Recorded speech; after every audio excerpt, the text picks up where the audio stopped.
ప్రశ్న, నీ వలన దేవుడు ఆనందించుచున్నాడా? మరలా అడుగుతున్నాను, నీ వలన దేవుడు ఆనందించుచున్నాడా?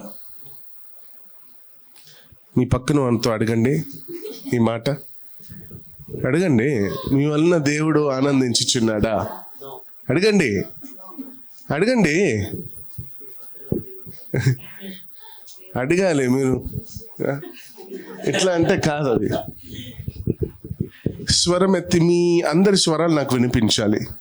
నీ వలన, నాకు నో చెప్పడం కాదు, మీ పక్కన వాళ్ళతో అడగండి ప్రశ్న, నీ వలన దేవుడు ఆనందించుచున్నాడా? నేను అడగమన్నాను, రిపీట్ చేయమనలేదు. అడగమన్నాను. నేను టీచర్ని కాదు. స్కూల్లో బడి చెప్తే ఏ ఫర్ యాపిల్ అంటే యాపిల్ అనడానికి. నీ వలన దేవుడు ఆనందించుచున్నాడా అని మాటని ప్రశ్న అడగండి.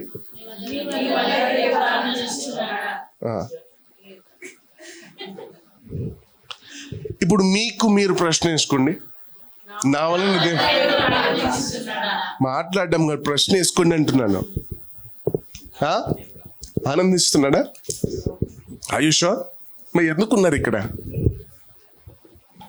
చాలా మంది ఏం చేస్తారంటే ఇతరుల ఆనందం కోసము బహుమానాలు కొనిస్తూ ఉంటారు. గిఫ్ట్స్, ఎక్స్పెన్సివ్ గిఫ్ట్స్, ఖరీదైన బహుమానాలు ఇస్తూ ఉంటారు. ఎందుకు? వాళ్ళు ఆనందించాలని. మనము బర్త్డేస్ అయ్యేటప్పుడు గమనిస్తూ ఉంటాము, కొన్ని సర్ప్రైజెస్ ఇస్తూ ఉంటాం. గోల్డ్ కానీ, డైమండ్ కానీ, కేక్ కానీ సర్ప్రైజ్గా ఇస్తూ ఉంటాం. ఇప్పుడు ఫర్ ఎగ్జాంపుల్ భార్య అనుకోండి, భర్తకు తెలియకుండా సర్ప్రైజ్ ప్లాన్ చేస్తుంది. భర్త అనుకోండి, భార్యకు తెలియకుండా సర్ప్రైజ్ ప్లాన్ చేస్తూ ఉంటాడు. రైట్? ఎందుకు? ఈ సర్ప్రైజ్ వాళ్ళని చంపడానికా? వాళ్ళని నాశనం చేయడానికా? వాళ్ళని దుఃఖపరచడానికా? ఎందుకు?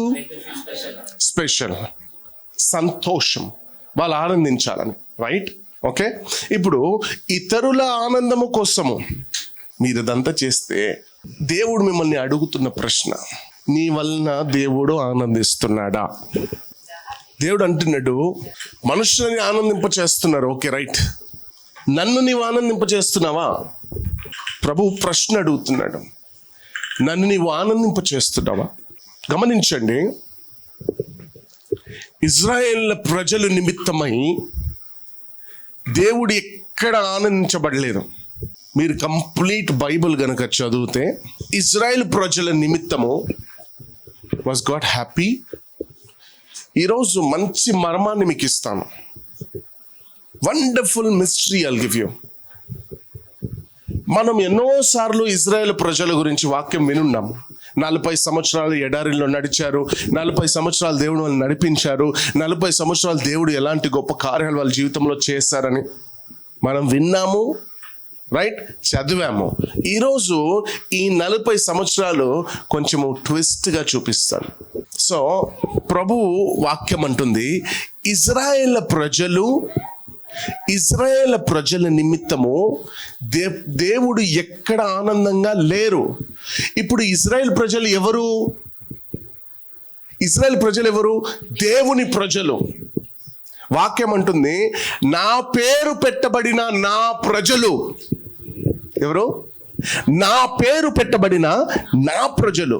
దేవుడు అంటున్నాడు, ఇజ్రాయేల్లరా నా సొత్తు, my people, my own people అన్నాడు దేవుడు.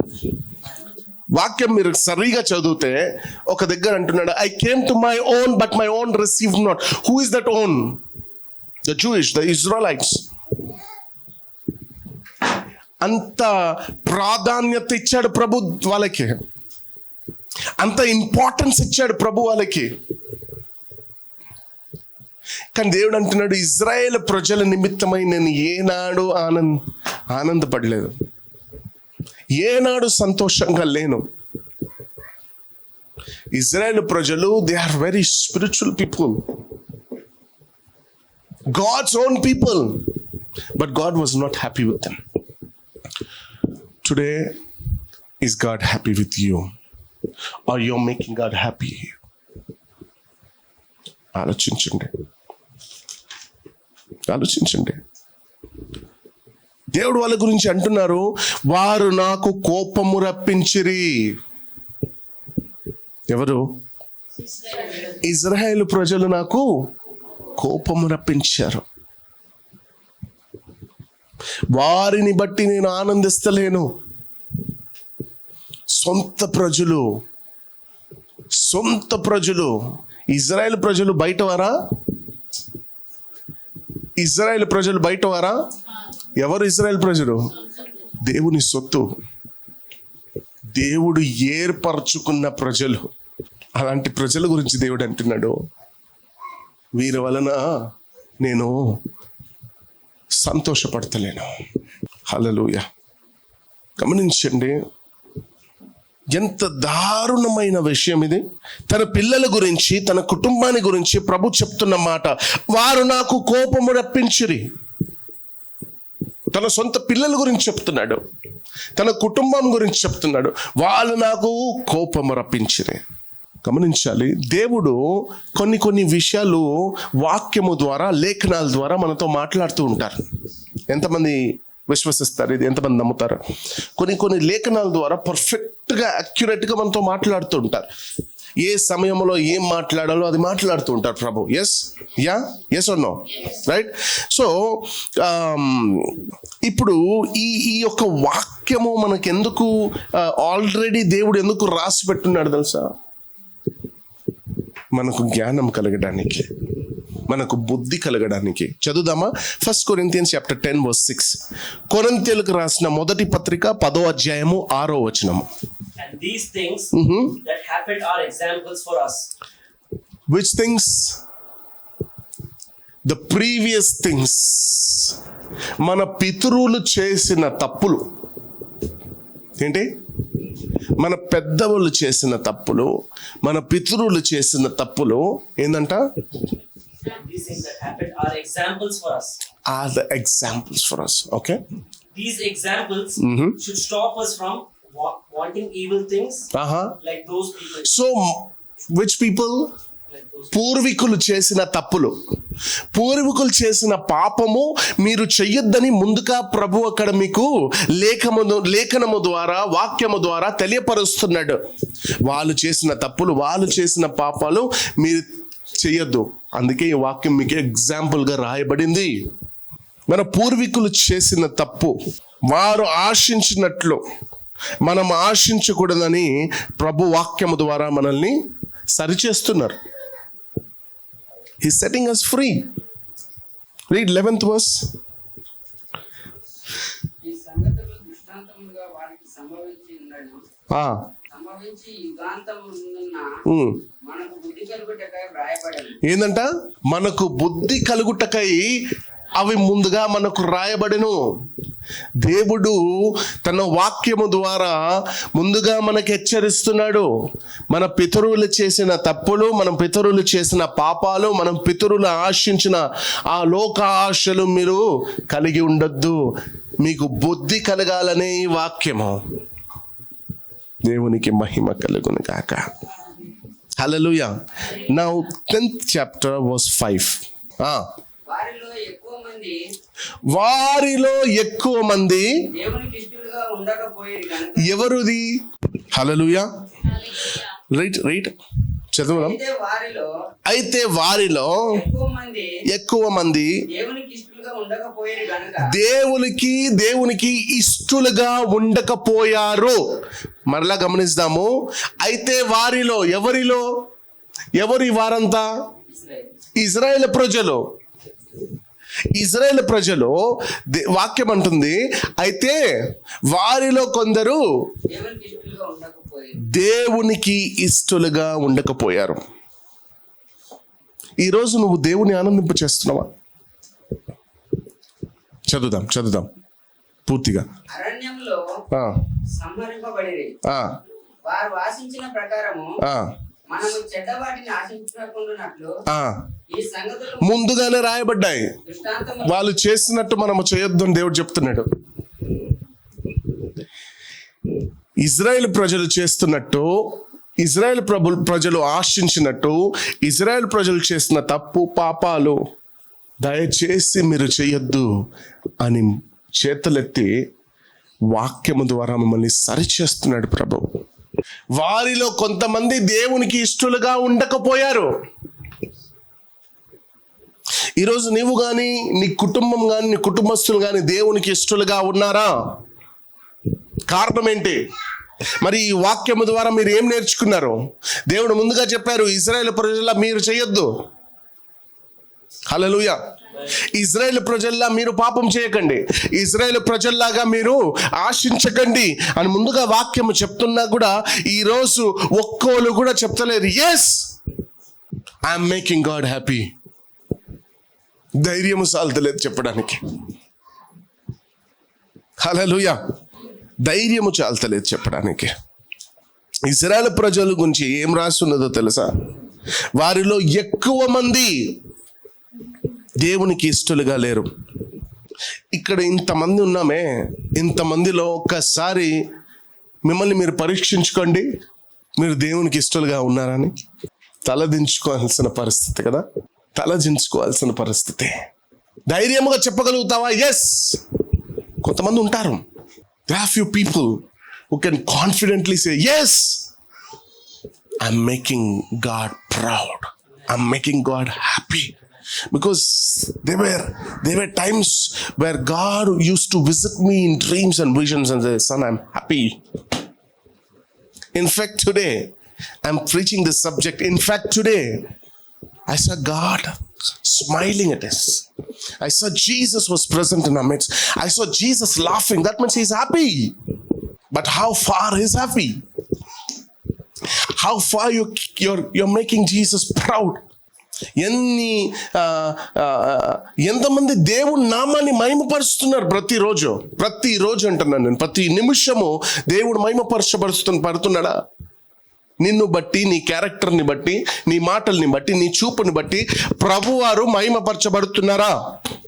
లేదండి. ప్రతిసారి కాదు, అప్పుడప్పుడు. అదే ఎప్పుడైనా ఆత్మీయ జోష్లో వచ్చేస్తే దేవుని స్తుతిస్తూ ఉంటాం, అప్పుడు దేవుని మహిమపరుస్తాడు. దేవుడు అంటున్నాడు, ప్రతిరోజు నువ్వు ఏదైనా చెయ్యి, అవంతా నాకు మహిమకరంగా చెయ్యి. ఈరోజు నువ్వు చేస్తున్న పనులు దేవునికి మహిమ తెచ్చిపెడుతుందా? నువ్వు చేస్తున్న ఆచారాలు ఈరోజు దేవునికి మహిమ తెచ్చిపెడుతుందా? ఎవరి కొరకు చేస్తున్నాం? దేవునికి నచ్చనివి దేవునికి చేస్తున్నామా? దేవునికి నచ్చవు, ఆచారాలు నచ్చవు. నచ్చని వాటిని దేవునికి చేస్తే నచ్చుతుందేమో అని నువ్వు ఆలోచిస్తున్నావా? No wrong. దేవుడు is not a religious spirit. ఆచారాల దేవుడు కాదు మన దేవుడు. హల్లెలూయా. మన దేవుడు సజీవుడు, నిరంతరము ఏకరీతిగా ఉన్న దేవుడు, మారని దేవుడు, ఆచారాలకి లోబడని దేవుడు. నువ్వు అనుకుంటున్నావేమో, ఆచారాలు చేస్తే నా ప్రభు నా మాట వింటాడు, నా ప్రభు చేసేస్తాడు. No, never. ఇశ్రాయేలు ప్రజలు సొంత సొత్తు, సొంత కుటుంబస్తులు, సొంత ప్రజలు ఆయన పేరు పెట్టుకున్నారంట. వాళ్ళు కొంతమంది, ఎంతో మంది దేవునికి ఇష్టలుగా ఉండలేకపోయారు. Now is God happy? ఇప్పుడు చెప్పండి, ఎంతమంది అనుకుంటారు ప్రభు ఇజ్రాయెల్ ప్రజలు ఈ 40 సంవత్సరాల్లో, this 40 years of their journey, God was happy with Israelites? Never. 40 సంవత్సరాలు దేవుడు కోప్పడ్డాడంట ఇజ్రాయెల్ ప్రజల మీద. తెలుసా మీకు? తెలియదు. ఏం బ్రదర్ కొత్తగా చెప్తున్నారు? 40 సంవత్సరాలు, ఈ 40 సంవత్సరాల జర్నీలో ఇశ్రాయేలు ప్రజల మీద కోపంతోనే ఉన్నారంట ప్రభు.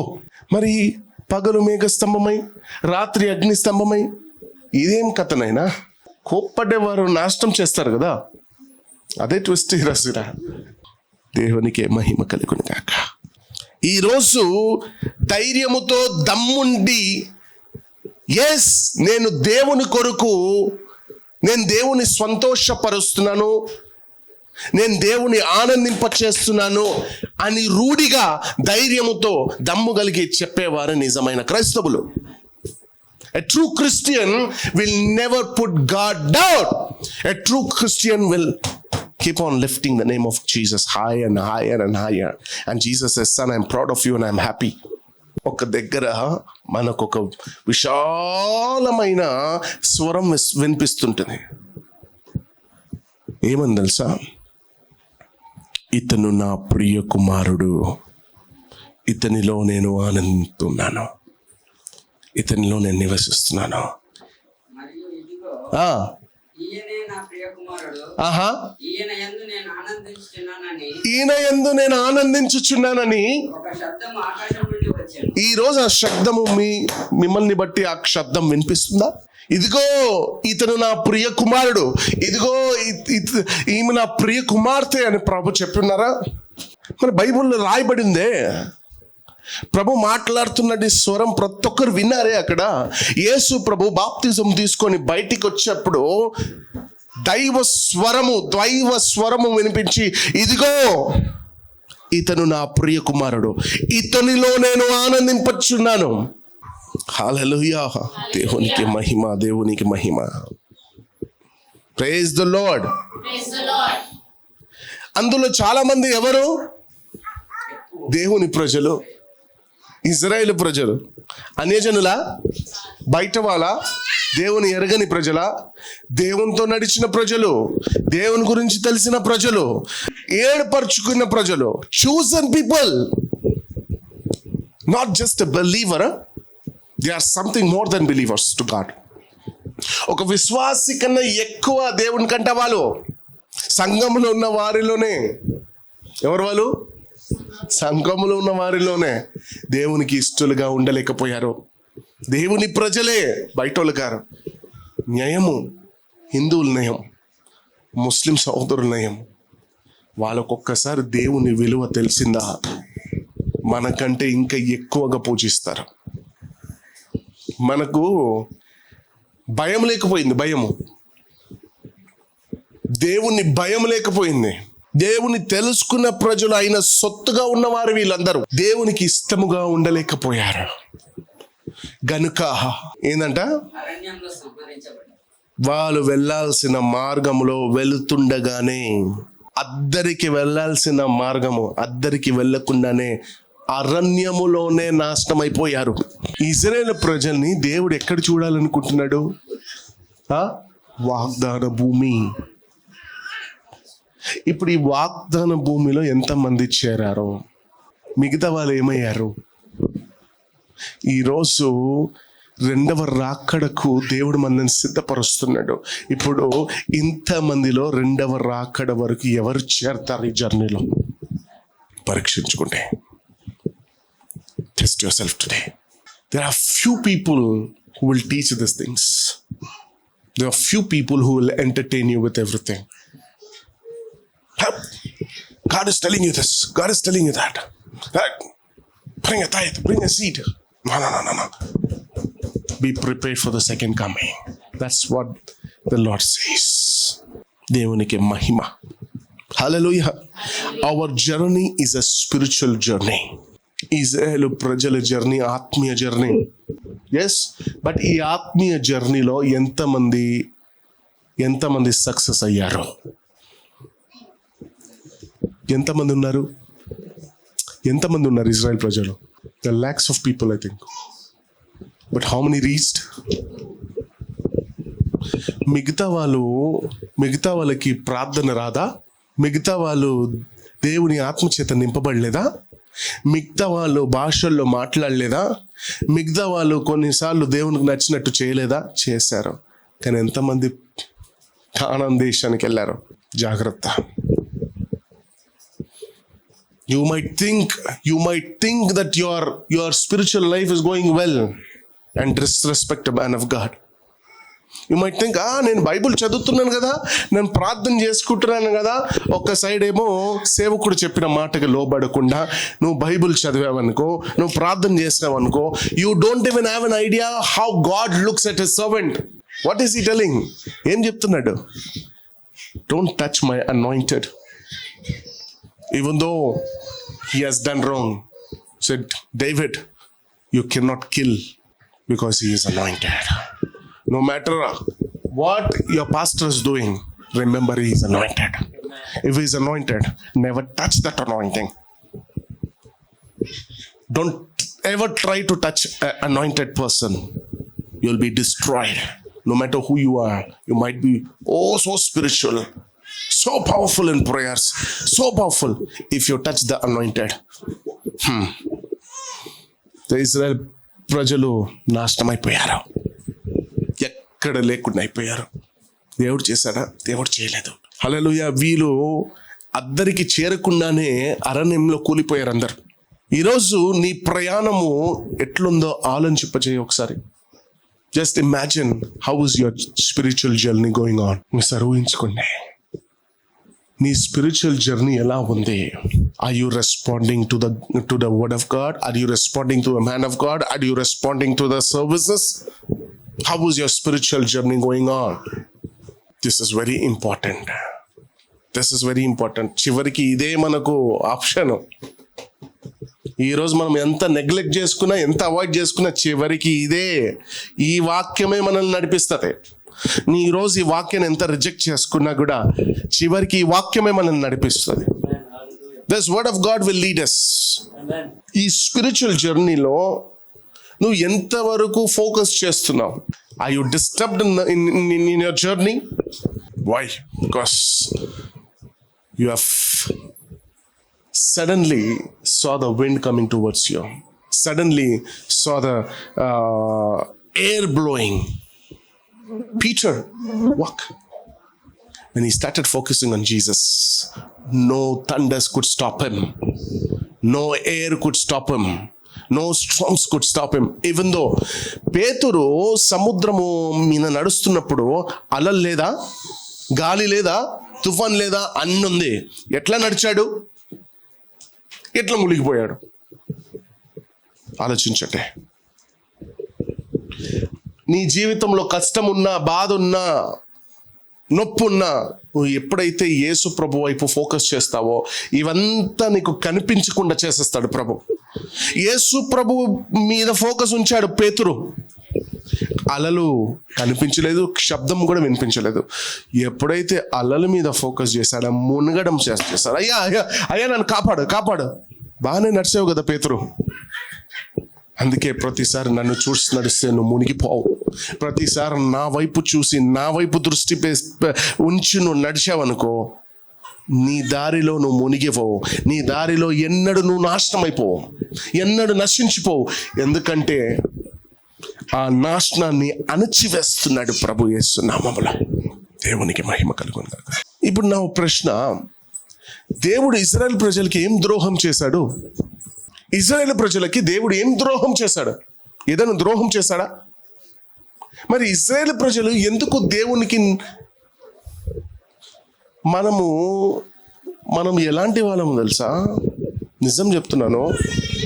ఇప్పుడు ఒకవేళ దేవుడు కాక మోషేనే అక్కడ కార్యాలు చేస్తుంటే, మోషే కాళ్ళు పట్టుకునేవాడు, మోషేనే దేవుడు చేసేసేవాడు.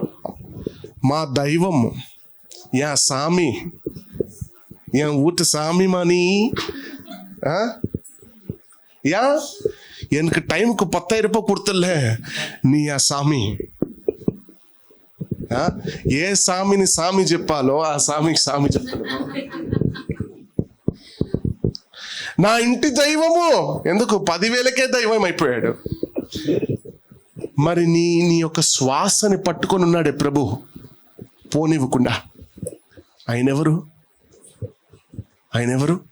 ఒక్కసారి ఒక 2 నిమిషాలు నీ ముక్కు నోరు మూసుకో. దేవుడు గుర్తుకు రాకపోతే చూడు. చేస్తున్నాను, మనిషిని దైవంగా చేసేస్తాడు కానీ దైవాన్ని సైతాన్గా చేసేస్తున్నాడు. ఏం ద్రోహం చేశాడు దేవుడు? ఆహారం అడిగినప్పుడు ఆహారం ఇయ్యలేదా? శత్రువులు తరుముతున్నప్పుడు శత్రువుల చేతిలో నుండి విడిపించి ఎర్ర సముద్రాన్ని దాటించలేదా? దాహం అన్నప్పుడు బండ నుండి నీళ్ళు ఇవ్వలేదా? ఏం చేయలేదు ప్రభు. ప్రతి నిమిషం అద్భుతాలు చేస్తూనే ఉన్నాడు. కానీ వాక్యం ఉంటుంది, వారిలో చాలా మంది దేవునికి ఇష్టలుగా ఉండలేకపోయారు. ఎందుకని? దేవుడు ఏం ద్రోహం చేశాడని, దేవుడు ఏం పాపం చేశాడని ఈరోజు నేను కూడా మిమ్మల్ని అడుగుతున్న ప్రశ్న, దేవుడు మీకు ఏం ద్రోహం చేశాడో, దేవుడు మీకు ఏం పాపం చేశాడని దేవునికి ఇష్టలుగా ఉండలేకపోతున్నారు. ఎవరినో ఇష్టపడి వాళ్ళ కొరకు ప్రాణమే చేస్తున్నారు. మరి నీ కొరకు ప్రాణం పెట్టిన దేవుణ్ణి ఎంతగా ఇష్టపడుతున్నావు? ఈరోజు ఎంతగా ఇష్టపడుతున్నావు? దేవుని కొరకు నీ ఇష్టపడుతున్న నీ గర్ల్ ఫ్రెండ్ని వదలడానికి సిద్ధంగా ఉన్నావా? దేవుని కొరకు ఇష్టపడుతున్న నీ బాయ్ ఫ్రెండ్ వదలడానికి సిద్ధంగా ఉన్నావా? నో, నువ్వు లేవు. మీకు విషయం చెప్తాను. నిన్ను ఇష్టపడ్డాడు కాబట్టి మహిమని వదిలి వచ్చాడు. మహిమ పరలోకాన్ని వదిలేసి వచ్చాడు, సింహాసనం. He left his throne because he loved you. అది కాదా ప్రేమ? అది కాదా నిజమైన ప్రేమ? మరి దేవుని ప్రేమ అది కాదా? It is the true love of God. మనల్ని ఇష్టపడ్డాడు కాబట్టి మహిమని వదిలేసి, సింహాసనాన్ని వదిలేసి, అంత పెద్ద దేవుడు, అంత గొప్ప దేవుడు, లోకంలో ఏముంది? చీకటి, సాతాను క్రియలు. మహిమని వదిలేసి ప్రభు ఎలా ఉండగలిగాడు? ఈ లోకంలో ఎలా ఉండగలిగాడు? ఒకసారి ఇమాజిన్ చేయండి. గొప్ప దేవుడు దేవుని స్వరూపాన్ని వదిలేసి మానవుని స్వరూపాన్ని ధరించి మానవుల మధ్యలో ఉండి, మానవులు తినే తిండి తిని, మానవులు త్రాగే నీటిని తాగి, మానవుల్లాగానే బ్రతికి, ఎందుకు ఇదంతా చేశాడు? ఆయన ఒక్కరిని ప్రేమించలేదు. మనమైనా మారుతుంటాం కదా. ఈయన నో చెప్పాడా, ఇంకోడు. ఈయన నో చెప్పాడా, బ్రేకప్ అయిందా, ఒక నెల అయిందా, ఒక 2 నెలలు అయిందా, ఇప్పుడు నెల కూడా కాదు, నెక్స్ట్ డేనే పట్టుకుంటున్నారు. వీళ్ళు స్పెసిఫిక్గా అడిగారు ప్రతిదీ. అయ్యా, కూరగాయలు తింటున్నాం, మా వల్ల కాదు, మాకు నాన్ వెజ్ కావాలి. నాన్ వెజ్ కావాలన్నప్పుడు దేవుడు మట్టి ఇచ్చాడా, తేలినిచ్చాడా? రొట్టెని అడిగినప్పుడు పామునిచ్చాడా? ఏమిచ్చాడు? దేవదూతలు తినే ఆహారం ఎంతటి ధన్యత, ఎంతటి భాగ్యం వీళ్ళకి. పరలోకంలో ఉన్న దూతలు తినే ఆహారాన్ని, మన్నాని కురిపించాడు ప్రభు. వాక్యం అంటుంది వీళ్ళు దేవుని శోధించారంట. ఇజ్రాయెల్ ప్రజలు they asked excess of food. ఒక ఫంక్షన్ చేస్తున్నాం, 300 మంది వస్తున్నారు అనుకోండి, మీరు 3000 మంది తినే అన్నం అడుగుతారా? మరి వీరు దుర్మార్గులు ఏం చేశారు తెలుసా? దేవుని శోధించారంట. అడుగు, చికెన్ అడుగు, మటన్ అడుగు, మోషే మాకు ఒక్కోలికి ఒక కోడి సరిపోదు. ఎన్ని కోడి? 100 కోడి కావాలంట ఒక్కోనికి. ఎక్సెస్ ఆఫ్ ఫుడ్ అంటే నేను ఇట్లా తీసుకుంటున్నాను. ఒక్కొనికి 100 కోడి అడిగాడంట. 100 కోడి తినగలుగుతాడా? ఒక్కొనికి 100 కోడి, 100 చికెన్, 100 కిలోలు అనుకోండి. ఒక్కరు 100 కిలో తినగలుగుతాడా? మా అంటే 1 కిలో తింటాడేమో. వీళ్ళ అడిగి దేవుణ్ణి శోధించారంట. ఎంత చేసినా, ఏమి చేసినా వీళ్ళు మారనని దేవుడు చంపారా? అడిగినంత ఇచ్చాడు. ఆహారం అడిగితే ఇచ్చాడు, నీళ్ళు అడిగితే ఇచ్చాడు, శత్రువుల చేత విడిపించమంటే విడిపించాడు. ఇంకేం ద్రోహం చేశాడు? అన్ని చేశాడు కదా. వీరెందుకు ఇష్టలుగా ఉండలేకపోయారు? Deuteronomy chapter 8 verse 4. ద్వితీయోపదేశకాండం 8వ అధ్యాయం 4వ వచనం. ద్వితీయోపదేశకాండం 8వ అధ్యాయం 4వ వచనం. Past 40 years, your clothes did not wear out, and your feet did not swell. Okay. Telugu. ఈ 40 సంవత్సరములో నీవు వేసుకొనిన బట్టలు పాతగిల్లలేదు, నీ కాలు వాయలేదు.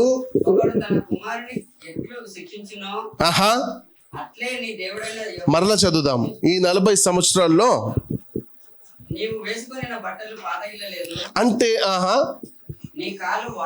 అంటే వాళ్ళకి ఈ 40 సంవత్సరంలో ఎలాంటి రోగము రానియకుండా చూసుకున్నాడు ప్రభు. వాళ్ళ కాలు వాయలేదంట. 40 సంవత్సరాలు నడిచిన బట్టలు గమనించాలి, రోగం రానియకుండా చూశాడు. బట్టలు ఉతుక్కున్న పరిస్థితి రానియకుండా చేశాడు. ఈ 40 సంవత్సరాల్లో ఎన్ని సర్ఫులు ఖర్చు అయి ఉంటుంది? ఆలోచించండి ఒకసారి. జస్ట్ థింక్, ఇమాజిన్ ఎన్ని రిన్ సబ్బులు, సర్ఫ్ ఎక్సెల్ సబ్బులు, ఎన్ని సబ్బులు. దేవుడంట ఉత్తుకోవడానికి ఆ పరిస్థితి కూడా రానివ్వలేదంట 40 సంవత్సరాలు. 40 years చెప్పులు కొనుక్కునే పరిస్థితి కూడా రానివ్వలేదంట. చెప్పులు 40 మనం ఒక సంవత్సరం కూడా వాడము చెప్పు. 6 నెలలకు ఒకటి, 2 నెలలకు ఒకటి. 40 సంవత్సరాలు ఒకే బట్టలు, ఒకే చెప్పులు వేసుకున్నారు. చెప్పులు కొనే పరిస్థితి కూడా రానివ్వలేదు ప్రభు. అంటే 40 సంవత్సరాలు వీరు దేవునికి ఇష్టం లేని పనులు చేసి నడుచుకున్నా కూడా వాళ్ళకి ఎలాంటి వ్యాధి రానివ్వలేదు దేవుడు. ఇష్టం లేని పని చేసుకుని నడుచుకుంటున్నారు, పాపం చేస్తున్నారు, తప్పు చేస్తున్నారు. అప్పటికి కూడా దేవుడు వాళ్ళకి ఎలాంటి రోగం రానివ్వలేదు, ఎలాంటి కష్టం రానివ్వలేదు. బట్టలు ఉతుక్కునే పరిస్థితి రానివ్వలేదు, చెప్పులు కొనుక్కునే పరిస్థితి రానివ్వలేదు. Who is this God? Who is this God? ఇలాంటి గొప్ప దేవుడిని మనం ఇలానే కొలవాలా? ఎవరు దుర్మార్గులు ఇక్కడ? నోరు తెరిచి చెప్పండి. ఈ 40 సంవత్సరాలు దేవునికి ఇష్టం లేని పనులు చేశారు. ఎన్నోసార్లు దుఃఖపరుచి ఉన్నారు దేవుణ్ణి. They have treated bad. You know something? వాళ్ళు దేవుని పైకి వెళ్ళారట. దేవుని పైకి, దేవుని కొట్టొచ్చాయిలో ఇంత గొప్ప వాళ్ళు. అప్పుడప్పుడు మనం కూడా చెప్తుంటాం, நம்ம சாமிக்கு கண் இல்லை, நம்ம சாமிக்கு வாய் இல்லை. பத்ரோ அந்த வாயை பிடிங்கிப்போம் கடவுள். Let's read Hebrews 3:17. హెబ్రీయులకు రాసిన పత్రిక 3వ అధ్యాయం 17వ వచనం. హెబ్రీ 3:17.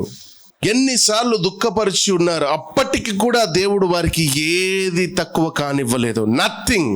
రికార్డ్ బ్రేకింగ్ మిరకల్స్ చేశాడు దేవుడు. రికార్డులోనే రాయలేము దాన్ని.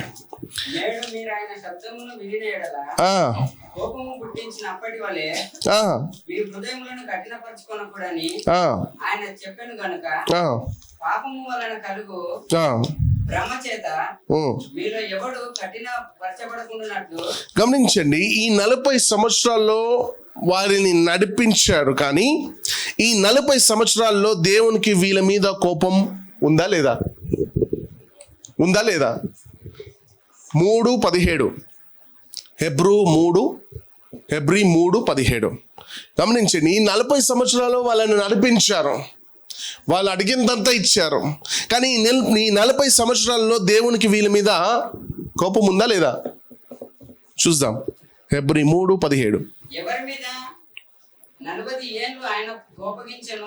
ఎవరి మీద 40 ఏళ్ళు కోపగించారు ప్రభు? 40 ఏళ్ళు, 40 years. There were no time where God has been, ఒక్క రోజు కూడా రికార్డ్ చేయబడలేదంట. దేవుడు ఆనందంగా ఉన్నాడు. 40 సంవత్సరాలు కోపంతోనే ఉన్నాడు దేవుడు. చదువుదాం. పాపము చేసిన వారి మీదనే కదా వారి శ్రమలు, వారి శవములు అరణ్యములో రాలిపోయాను. గమనించండి, 40 సంవత్సరాలు దేవుడు వాళ్ళ మీద కోపంతోనే ఉన్నాడు. కానీ కోపం ఉన్నా కూడా ఈ 40 సంవత్సరాలు దేవుడు వాళ్ళకి ఏది కొదువుగా ఉంచలేదు. కోపం ఉన్నా కూడా, ఎంత కోపం ఉన్నా కూడా వాళ్ళు అడిగినంత ఇచ్చారంట ప్రభు. చూద్దామా? 72 72:12. కీర్తనల గ్రంథము 78వ అధ్యాయము 12వ వచనము. 12. ఐగుప్తు దేశంలోని సోయాను క్షేత్రమందు వారి పితరులు చూచుచుండగా ఆయన ఆశ్చర్య కార్యములను చేశాను. గమనించండి, ఇవన్నీ ఎప్పుడు జరిగింది? ఇదంతా ఎప్పుడు జరుగుతుంది? ఈ 40 సంవత్సరాల్లోనే. ఈ 40 సంవత్సరాల ప్రయాణములో, ఈ 40 సంవత్సరాల జర్నీలో చదువుదాం. 40 years of journey. ఐగుప్తు దేశంలోని సోయాను క్షేత్రమందు ఓకే వారి పితరులు చూచుచుండగా ఆయన ఆశ్చర్య కార్యములను ఆయన సముద్రాన్ని పాయలుగా చేసి వారిని అద్దరికి నడిపించెను. ఆయన నీటిని రాశిగా నిలిపెను. పగటి వేళ మేఘములో నుండి రాత్రి అంతయు అగ్ని ప్రకాశములో నుండి ఆయన వారికి త్రోవ చూపెను. అరణ్యములో ఆయన బండలు చీల్చి సముద్రమంతా సమృద్ధిగా వారికి నీరు త్రాగిచ్చెను. బండల్లో నుండి ఆయన నీటి కాలువలు రప్పించెను. నదుల వలె ఎడారిలో నదుల వలె నీళ్లు ప్రవహిస్తాయా? ఎడారిలో ఇన్ ద విల్డర్నెస్. చూడండి ఏం చేశాడు, ఎంత గొప్ప అద్భుతం చేశాడు ప్రభు.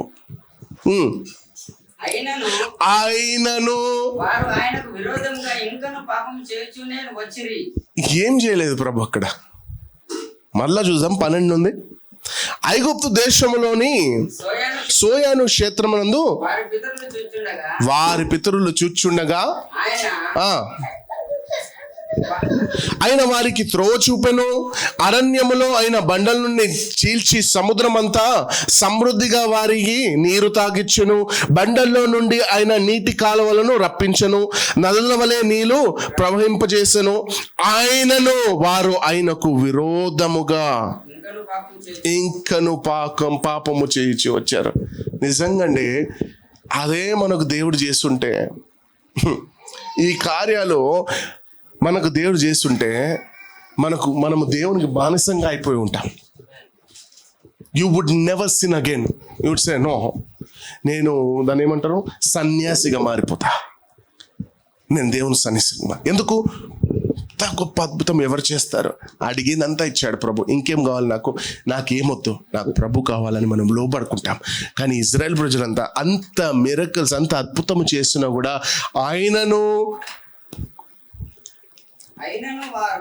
వారు ఆయనకు విరోధముగా ఇంకను పాపము చేయొచ్చు వచ్చిరి. ఏందంట? అడవిలో మహోన్నతి మీద తిరగబడ్డారంట. In English, they tested God in their heart by demanding the food they craved.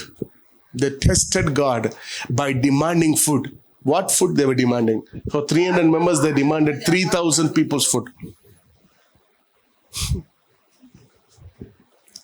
ఇలాంటి ప్రజలను దేవుడు చెప్పాడా నా సొత్తు అని? ఇలాంటి ప్రజలను అన్నాడు దేవుడు, నా ప్రజలని. గమనించండి వీళ్ళు ఎలా ఉన్నారో. చదువుదాం. ఆశ కొలది, ఆశకి ఎక్కువ. మన ఆశ ఎట్లుంటది? చిన్నగా ఉంటుందా? ఎవరికైనా, అందరికి ఇక్కడ ఆశలు ఉన్నాయి కదా. మీ ఆశలు ఎట్లుంది? చిన్న చిన్న ఆశలా? నాకు ఒక బాత్రూమ్ అంతా ఇల్లు, రూమ్ ఇస్తే చాలా ప్రభు, సొంత ఇల్లు అంటారా? నో, కనీసం ఒక 2 రూము, కనీసం ఒక సింగిల్ బెడ్రూమ్ అడుగుతాం, రైట్? ఆశ కన్నా ఎక్కువదే కదా అది. కానీ వీళ్ళు ఏం చేస్తున్నారు తెలుసా? వీళ్ళు ఏమని ఆశించాలి? ప్రభు, ఒక్కొక్కరికి 2 లెగ్ పీసులు,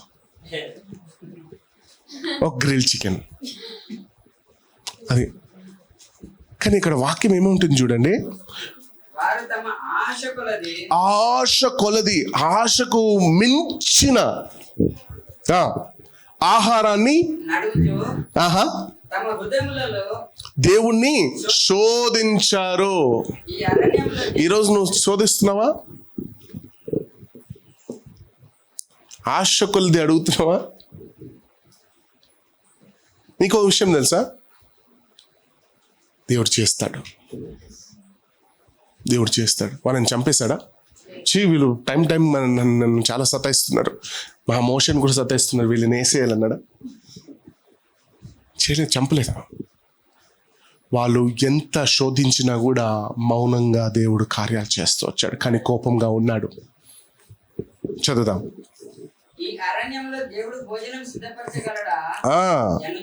ఎవరు? చూడండి, ఇజ్రాయేల్ ప్రజలు. ఈ అరణ్యంలో కూడా సిద్ధపరుస్తాడా ప్రభు?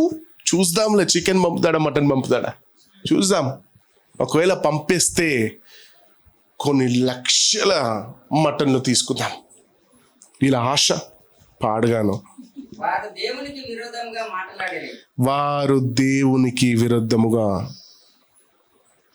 ఈ 40 సంవత్సరాలు ఎందుకు దేవునికి కోపం ఉంది?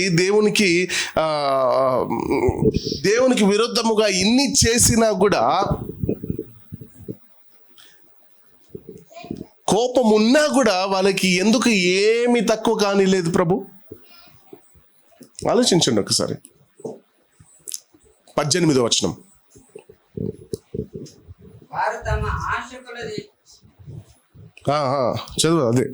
వారు తమ ఆశ కొలది ఆహారం నడుగుచు తమ హృదయములలో దేవుని శోధించిరి. ఈ అరణ్యంలో దేవుడు భోజనం సిద్ధపరచగలడు. అంత కోపం ఉన్నా కూడా మన్నాను కురిపించాడు దేవుడు. మనం చాలా సార్లు విని ఉంటాం కదా, దేవుడు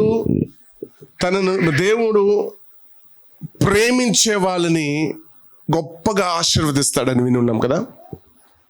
దేవుడు ఎవరినైతే ప్రేమిస్తాడో వాళ్ళని గొప్పగా ఆశీర్వదిస్తాడు. ఒక ట్విస్ట్ చెప్పనా, దేవుడు కోపగించినా ఆశీర్వదిస్తాడు. దానికి రుజువు ఇదే. నీ మీద కోపం ఉన్నా నేను ఆశీర్వదిస్తాడు. ఎందుకు తెలుసా? నువ్వైన కుమారుడివే, నువ్వైన కుమార్తెవే, నువ్వైన సొత్తువి. కానీ నీ నాశనం నీ చేతుల్లో ఉంది, దేవుని చేతుల్లో లేదా. నువ్వు ఏమడిగినా ఇస్తాడు. ఆయన నీ మీద కోపం ఉన్నాడు. నువ్వు చేస్తున్న పాపం కోపం ఇస్తూనే ఉంటాడు. కానీ నువ్వు చేస్తున్న పాపం నేను ముంచేస్తుంది, దేవుడు కాదు. దేవుడు ప్రేమించాడు కనుక నేను ఆశీర్వదించాడు కాదు. దేవుడు నీ మీద కోపము ఉన్నా కూడా నేను ఆశీర్వదిస్తాడు. ఇలాంటిది నేను ఫస్ట్ టైం నా లైఫ్లో చదివాను. నా ఫస్ట్ టైం లైఫ్లో ఇలాంటి మెసేజ్ ఇస్తున్నాను. కోపం ఉన్నా కూడా ఆశీర్వదిస్తాడు ప్రభు. ఎస్ నో, నా లైఫ్ టైంలోనే ఫస్ట్ అది. ఇన్ని సంవత్సరాల మినిస్ట్రీ ఎక్స్పీరియన్స్లో ఇది చూస్తున్నాను. 40 సంవత్సరాలంతా కోపంగానే ఉన్నాడు దేవుడు. సో నేనేం చెప్పదలుస్తున్నానంటే, నువ్వు దేవుని ఆనందింప చేస్తున్నావా, దేవునికి కోపాన్ని రప్పిస్తున్నావా? ఆలోచించు ఒకసారి. థింక్. నువ్వు దేవుని ఆనందింప చేస్తున్నావా, లేదా దేవునికి కోపాన్ని రప్పిస్తున్నావా? ఒకవేళ ఆనందింప చేసినా దేవుడు ఆశీర్వదిస్తాడు, కోపాన్ని రప్పించినా దేవుడు ఆశీర్వదిస్తాడు. కానీ ఈ కోపములో నీ నాశనాన్ని దేవుడు ఆపలేడు. God cannot stop your distraction because of your sin, because of your works which is against God. God is still loving you even though you are against God. అర్థమవుతుందా? God is still loving you. He will be loving you till your last breath. But you know, the sin is destroying your life, not God. పాపము నిన్ను నాశనం చేసేస్తుంది. పాపపు పనులు నిన్ను నాశనం చేస్తుంది. దేవునికి అగేన్స్ట్గా చేస్తున్నావా? దేవునికి అగేన్స్ట్గా మాట్లాడుతున్నావా? దేవుని సేవకునికి అగేన్స్ట్గా మాట్లాడుతున్నావా?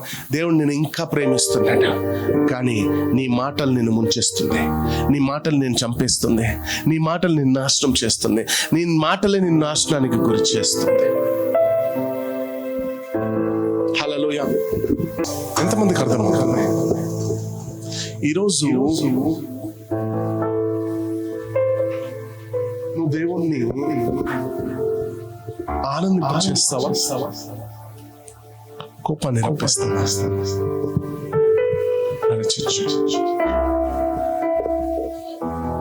ఆలోచించాల్సిన